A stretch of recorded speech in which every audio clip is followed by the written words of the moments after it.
So, hi guys, we'll be continuing the current affairs lecture in which we were reading about, in which we'll read about the next case, which is State of Bihar Electoral Roll Revision case.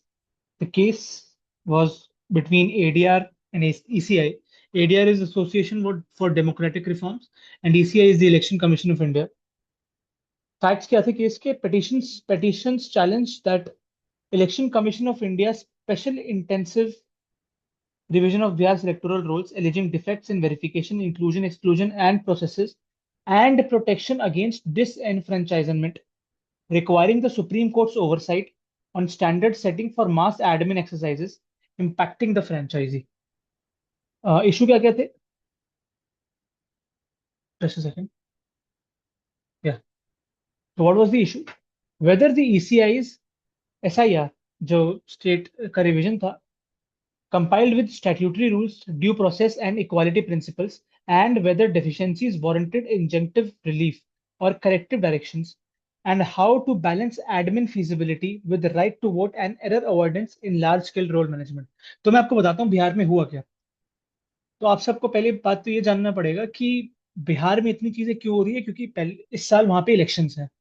उसके बाद recently election of commission of India ने वहां पे जितने भी voters थे उनको, जैसे confirm your speaking language.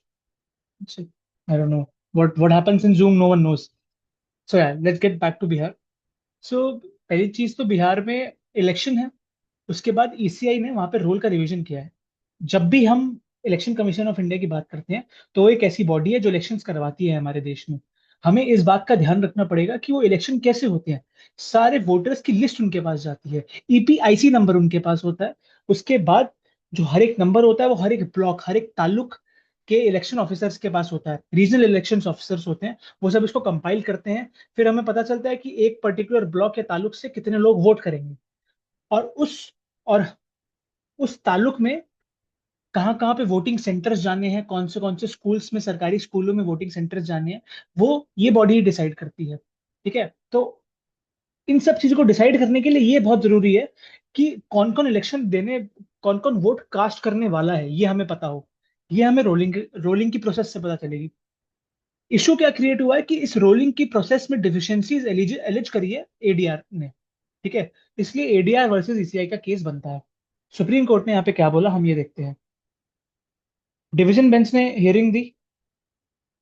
Division bench heard the matter and entertained arguments on the state revision's legality safeguards with detailed hearings, and it gave further directions slated into August, reflecting the court's willingness to engage in electoral administration.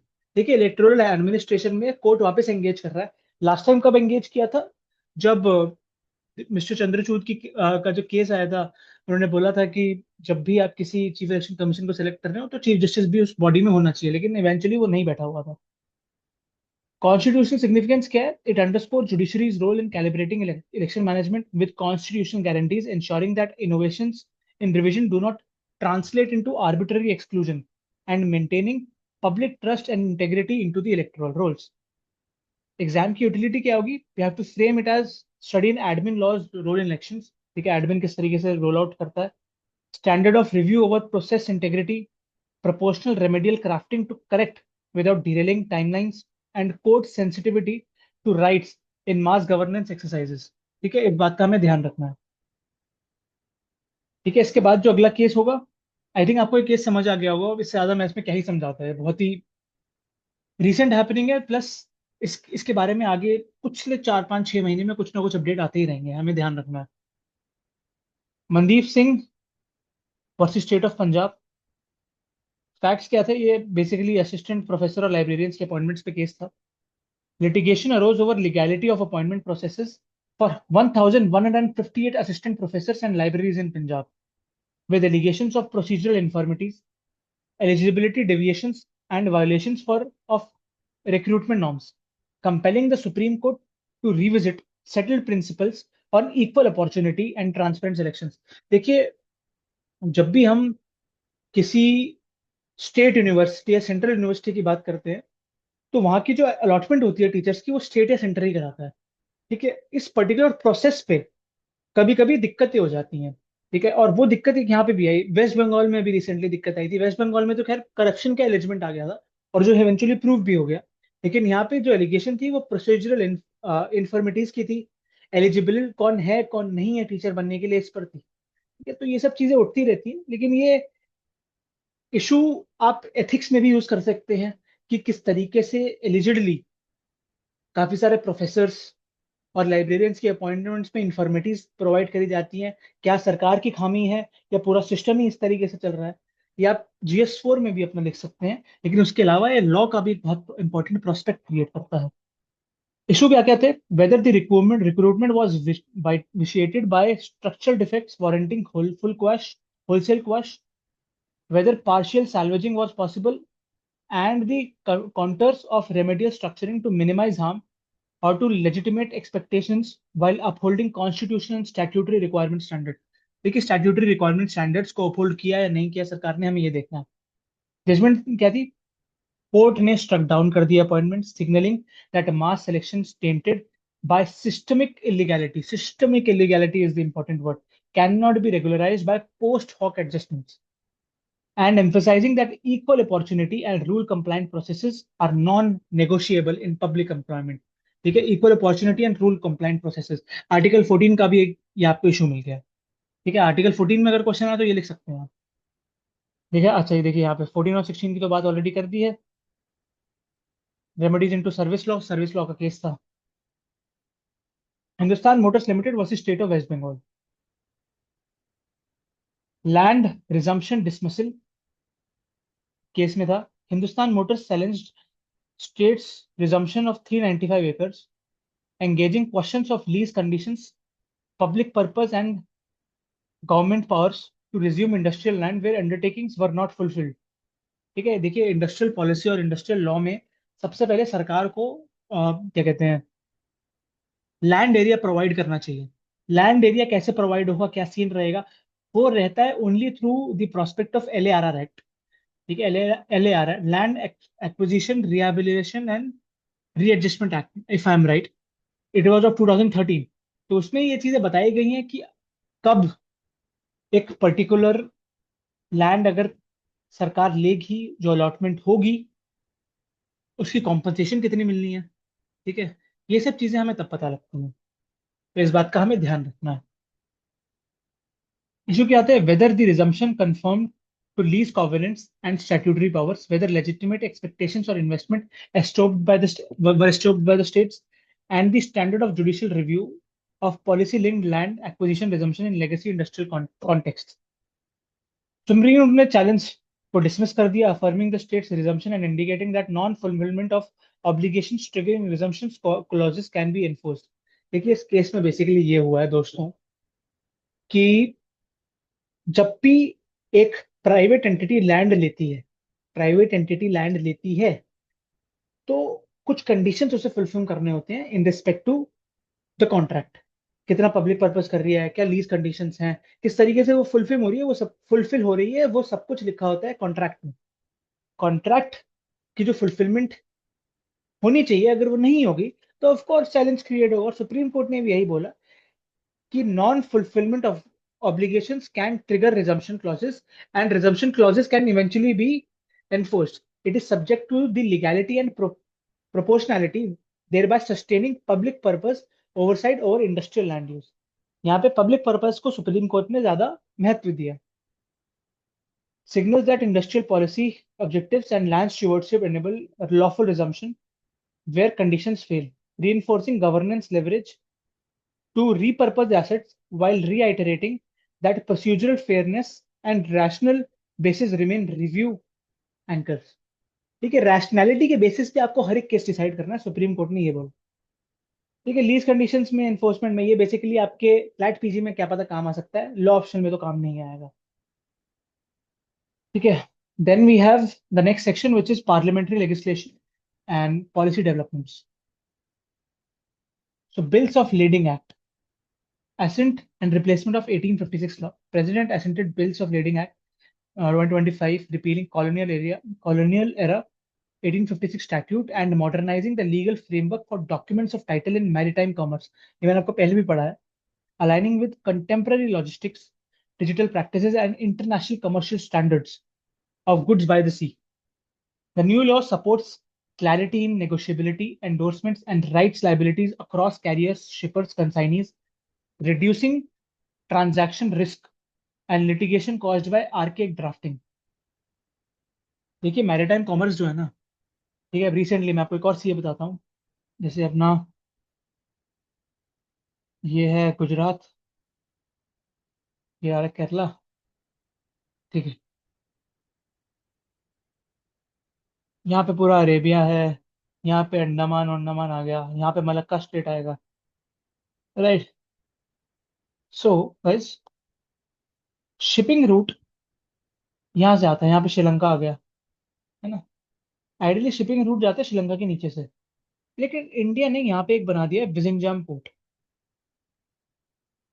विजिंगजाम port, ठीक है, it is largest transshipment port in India. इस वजह से maritime law पे बहुत सारे amendments आपको देखने में मिलेंगे, ठीक है। इसलिए ये इस बिल का महत्व और ज्यादा क्रिएट हो जाता है in the recent times. Exam answers में situate this reform within India trade logistics competitiveness agenda and harmonisation with international maritime practice. International maritime practice को बढ़ाने के लिए विजिंजैम कोड बनाया गया, और उसको इजीली उसकी डॉक्यूमेंटेशन को ईज आउट करने के लिए कौन सा एक्ट लाया गया, बिल्स ऑफ लीडिंग एक्ट, ठीक है। इसके बाद आई है नेशनल स्पोर्ट्स पॉलिसी। कैबिनेट की अप्रूवल थी 1 जुलाई में। Union cabinet approve national sports policy to supersede the 2001 policy emphasizing athlete centric governance, infrastructure expansion, integrity and anti doping frameworks, टाटा वाडा का सीन जो रहता है, and international alignment after extensive multi stakeholder consultations led by ministers, NITI Aayog, NSS and states. The policy systems focus to professionalize sports admin, streamline talent pathways, and embed transparency benchmarks, complementing the proposed national sports governance bill regulatory architecture. So, इसके लिए एक bill भी लाया गया जिसको बोलते हैं national sports governance bill, ताकि स्पोर्ट्स की जो पॉलिसी है, पब्लिक पॉलिसी है, उसको एक स्टैट्यूटरी ऑथराइजेशन मिले, ठीक है। Candidate should link policy to constitutional promotion of sports and health, cooperative federalism, and infrastructure education integration, and regulatory rationalization for governance of federations under public law principles। देखिए, अगर sports infra बढ़ेगा तो cooperative federalism बढ़ेगी। कैसे बढ़ेगी? सारे state से काफी सारे सेंट्रल जगहों पे स्पोर्ट्स पर्सन आएंगे, ठीक है। कॉन्स्टिट्यूशनल भी थ्रू डीपीएसपी हेल्थ के बारे में तो हमने बहुत बारी बात करी, आर्टिकल 21 में भी हेल्थ के बारे में बात करी है। तो हेल्थ कैसे ठीक होगी? स्पोर्ट्स एथलेटिज्म से। तो वहां से हम इसको कनेक्ट कर सकते हैं। Next, we have National Sports Governance Bill 2025. The bill proposes structured regulatory framework to standardize governance of sport bodies, enhance accountability, and align domestic standards with international best practices. Okay, it is very important to do that. And it reflects a shift from ad hoc oversight to statute-anchored institutional design. Very important to know that. Exam utility lies in discussing statutory governance of private bodies performing public functions, judicial review of selection dispute resolution in sports, and the policy's role in curbing conflicts of interest and ensuring athlete welfare, ठीक है। Simple सी बात है, जो मैंने sports के से पहले आपको गवर्नेंस में भी सिखाई, वो यहाँ पे कंटिन्यू करी गई है। इसके बाद है दोस्तों, लास्ट चीज, लास्ट क्या, सेकंड लास्ट है, TV rating agencies draft policy guideline amendments. जो इंफॉर्मेशन एंड ब्रॉडकास्टिंग मिनिस्ट्री है, उन्होंने रिलीज करी draft amendments in 2014 policy guidelines for television rating agencies, seeking comments to improve methodology, transparency, and audit mechanisms, aiming to strengthen audience measurement credibility that underpins ad markets and media economics. So दोस्तों, what is happening? कि यार IB जो information and broadcast ministry 2014 में policy guidelines आई, उसके बाद information and broadcasting में बहुत changes आए हैं। यूट्यूब का एरा, पोस्ट कोविड जो जो सीन हो है, हम सबको पता है, ठीक है। जो मीडिया इकोनॉमिक्स को रेगुलेट करना बहुत जरूरी है, क्योंकि इतना पैसा फ्लोट कर रहा है, ठीक है। इस वजह से ये लाया गया। Consultative posture exemplifies policy by discussion, inviting industry, broadcasters and civil society input, to reduce manipulation risks and enable data-driven media regulation scrupulously aligned with competition and consumer protection norms. Simple, very simple. अगर कोई भी doubt हो तो आप please comment में पूछिएगा। Social security and pension के बारे में एक आया EDLI amendment and PFRDA pension fund regulatory authority का। Employment deposit linked insurance amendment scheme, ठीक है, EDLI scheme. Expanded insurance coverage to EPF members, ठीक है, with effect from 19 July 2025, enhancing social security benefits through revised parameters that improve risk pooling and payout adequacy. PFRDA notified regulations to operationalize a unified pension scheme, जो मैंने आपको पहले भी पढ़ाई हुई है। Sign posting pension portability and admin clarity for contributors and trustees. तो देखिए जो पेंशन का पूरा सीन है ना, कि क्या राइट होल्डर के पास पेंशन जा रही है या नहीं जा रही है, वो एक बहुत बड़ा इशू रहता है।